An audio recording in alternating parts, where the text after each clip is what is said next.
फिर एक नया क्वेश्चन देखते हैं। और यहाँ पर जो नया क्वेश्चन है उसमें कुछ ट्रांजैक्शन नए होंगे, उसको तो बताऊँगा ही, है ना।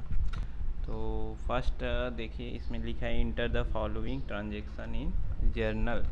जर्नल होता है, जनरल नहीं समझना है, भले जनरल एंट्री है but journal entry voucher book का नाम होता है ऑफ मुदित। तो यहाँ 1 जनवरी 2017 को कमेंस्ड बिजनेस विथ कैश, जनवरी 1 को हुआ कैश 1,75,000 से। तो ये आप बना लेंगे, बिजनेस स्टार्ट हुआ कैश से, तो cash account debit to capital, ये सबको पता है। फिर सेकंड जो है उसमें आपका बिल्डिंग है ना, बिल्डिंग एक फिक्स्ड एसेट्स है, ये याद रखना, एसेट्स है ना। तो बिल्डिंग एसेट्स है तो परचेज वगैरह तो नहीं ना, बिल्डिंग परचेज ही है ना। उस पर आप 1 लाख रुपए लगा रहे हो, तो उसका एंट्री कैसे होगा, फर्नीचर, मशीनरी है ना, और बिल्डिंग, इन तरीके के सारे फिक्स्ड एसेट्स के लिए आप उसको डेबिट अकाउंट करते हैं। So building account debit to cash, ये एक एंट्री हो जाएगा। थर्ड है गुड्स परचेज फॉर कैश, तो आप गुड्स परचेज कर रहे हो कैश में, तो ये पता है purchase account debit to cash, ये भी बन जाएगा। सोल्ड गुड्स टू रमेश, तो यहाँ पर अपने को ध्यान देना है कि रमेश को सामान बेच रहा है। जैसे ही किसी का नाम आता है तो आपको समझ जाना है कि दैट इज़ ऑन क्रेडिट, मतलब उधार में आप बेच रहे हो। तो उधार में जब बेचते हो तो आपके पास आता क्या है, कैश आता है। बट जब उधार में बेचते हो तो Ramesh account debit to sales, sold मतलब सेल्स अकाउंट, तो सेल्स अकाउंट आपका क्रेडिट रहता है, हमेशा ही रहता है।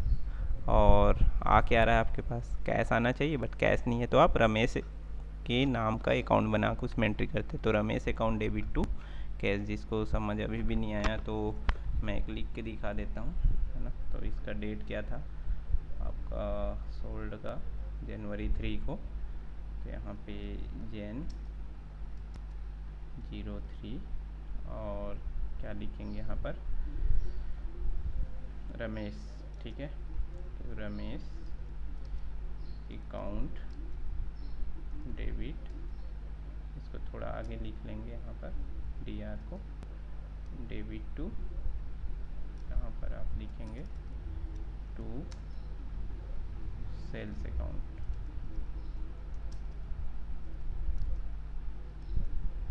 ठीक है। तो डेबिट अकाउंट कितने से किया, अब देखेंगे, सोल्ड गुड्स टू 30,000, तो इसकी एंट्री होगा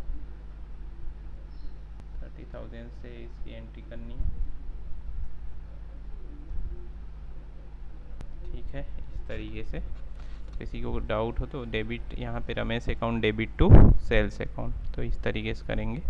फिर नेक्स्ट आते हैं, नेक्स्ट है पेड वेजेस। वेजेस मतलब होता है मजदूरी, तो जिनको जैसे नए वर्डिंग आते हैं तो उसका आप गूगल ट्रांसलेट कर सकते हैं, या उसका मीनिंग हिंदी में ढूंढ के आपको देखना होगा।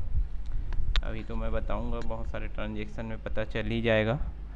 तो वेजेस मजदूरी है, मजदूरी क्या है समझना, इनकम है कि एक्सपेंसेस है। तो आपको रेंट देते हो, वैसी लास्ट टाइम कार्टेज था, है ना, ढुलाई का, तो मजदूरी भी वेजेस है, एक्सपेंसेस है, बिजनेस के लिए खर्च है। तो वेजेस अकाउंट क्या आ गया, हमेशा debit to cash, cash account आप दे रहे हैं तो उसकी भी एंट्री करेंगे, तो आप वेजेस अकाउंट खोलेंगे, वेजेस अकाउंट डेबिट टू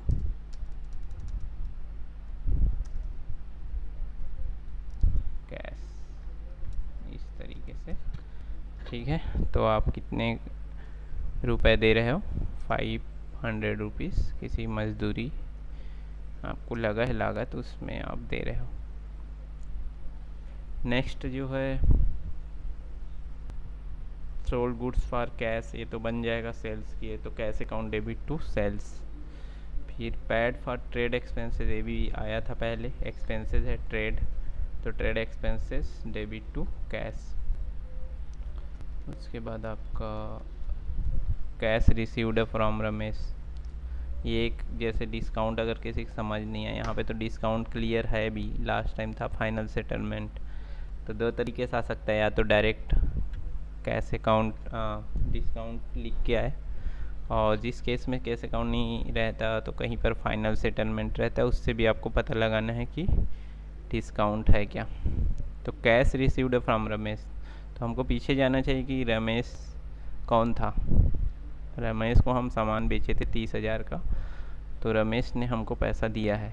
यहाँ से क्लियर पीछे जाकर हमको पता चल गया कि 30,000 का हम सामान बेचे थे। तो रमेश एक डेप्टर था जिससे हमको 30,000 लेना था, बट वो कैश रिसीव्ड कितना दे रहा है, 29,500। यहाँ तो क्लियर भी है कि डिस्काउंट अलाउड, मतलब आप डिस्काउंट देते हो ना, तो डिस्काउंट अलाउड नाम से एक अकाउंट बनाना है। डिस्काउंट अगर आप लेते हो किसी से, डिस्काउंट रिसीव्ड बनाते हैं, तो जो देते हो उसको डिस्काउंट, पहले डिस्काउंट अकाउंट बनाए थे लेकिन अब डिस्काउंट अलाउड ऐसा बनाना है। इसका मतलब होता है डिस्काउंट दिया, ठीक है। तो यहाँ पे एंट्री कैसे होगा, ये एक नया, तो एंट्री जैसे डेट है उसका जनवरी 12 को, है ना, तो Jan 12 यहाँ पे चेंज हो जा रहा है, बट हमको इसी तरीके से करना है। तो यहाँ पे आपको मिल रहा है कैश, तो कैश अकाउंट, है ना, कैश अकाउंट डेबिट होगा।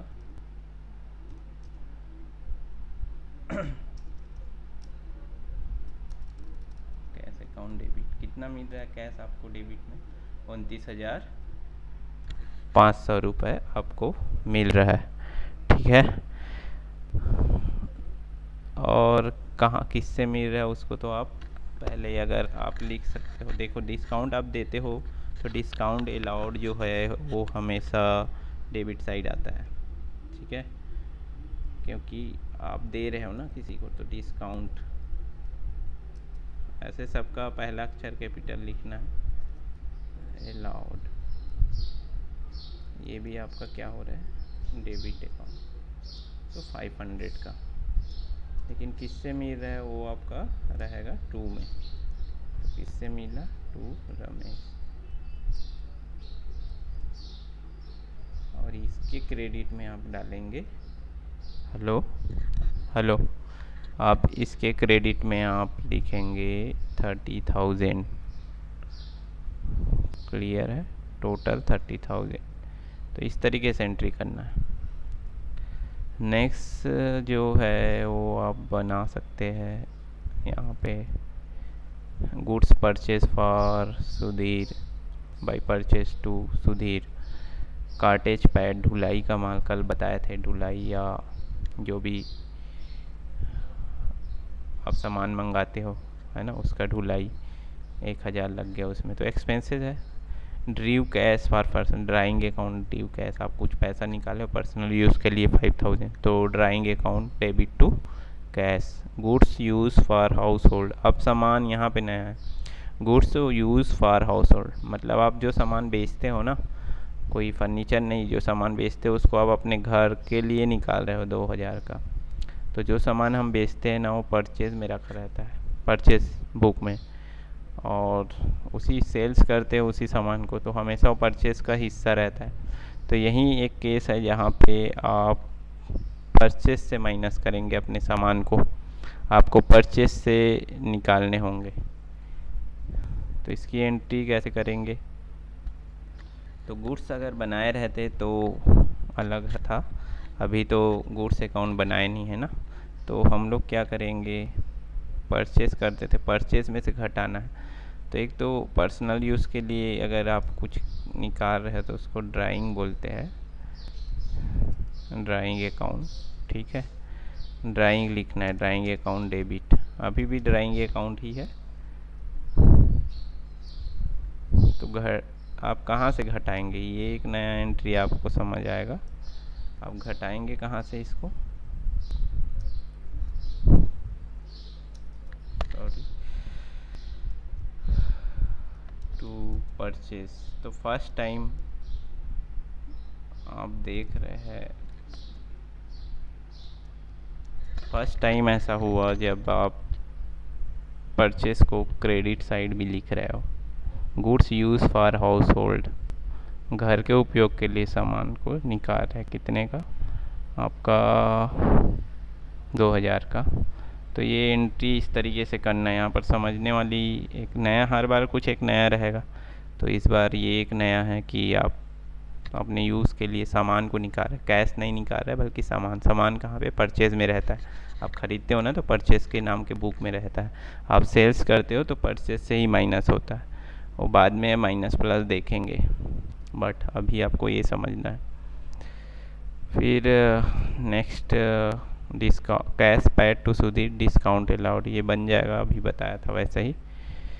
कैश पेड टू सुधीर, आप अच्छा यहाँ पर ये है कि आप कैश दे रहे हो किसी को, सुधीर से आप सामान खरीदे 27,000 का, आप 26,700 दे रहे हो, तो डिस्काउंट अलाउड लिखा है, लेकिन डिस्काउंट आप दे रहे हो कि ले रहे हो ये पता शब्दों से कैसे नहीं पता चल रहा है।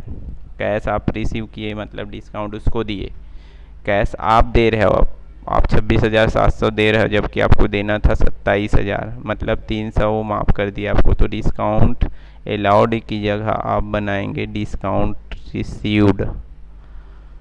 तो ये भले पढ़ने में अलाउड लिख रहा है, मतलब यहाँ पे कहना चाह रहा है कि डिस्काउंट दिया गया, पर दोनों का अर्थ है दिया गया, बट कैश आप दे रहे हो तो डिस्काउंट आपको मिल रहा है, तो आप ले रहे हो उसकी एंट्री करेंगे, जबकि वहाँ पे किस डिस्काउंट दे रहे हैं, तो डिस्काउंट देते हैं तो डिस्काउंट अलाउड बनता है ना, लेकिन हम ले रहे हैं तो डिस्काउंट रिसीव्ड। और सुधीर है ना, सुधीर को हम दे रहे हैं पैसा 26,700, तो यहाँ क्या होगा, सुधीर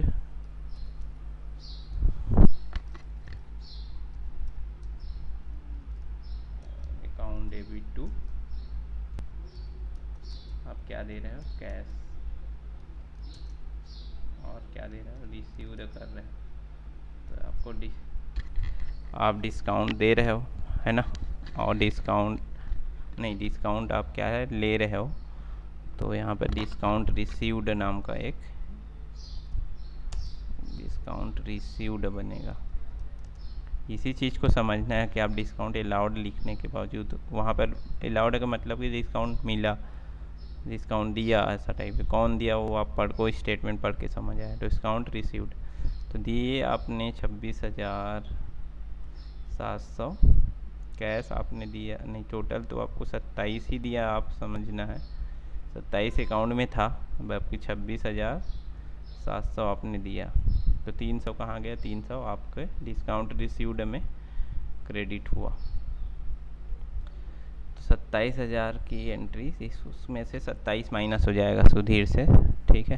तो इस तरीके का एक नया था डिस्काउंट में, रिसीव्ड ही है ये, कैश पेड कर रहे हो तो आपको डिस्काउंट मिलेगा ना, कैश आप दे रहे हो तो आपको डिस्काउंट मिलेगा, कैश आप लोगे है ना तो आपको उसको डिस्काउंट मिलेगा। तो आपको बिजनेस को थोड़ा सोचना है, आप सामान बेच रहे हो कि आप ले रहे हो, थोड़ा सोचिए, उसके बाद समझ आ जाएगा, ठीक है।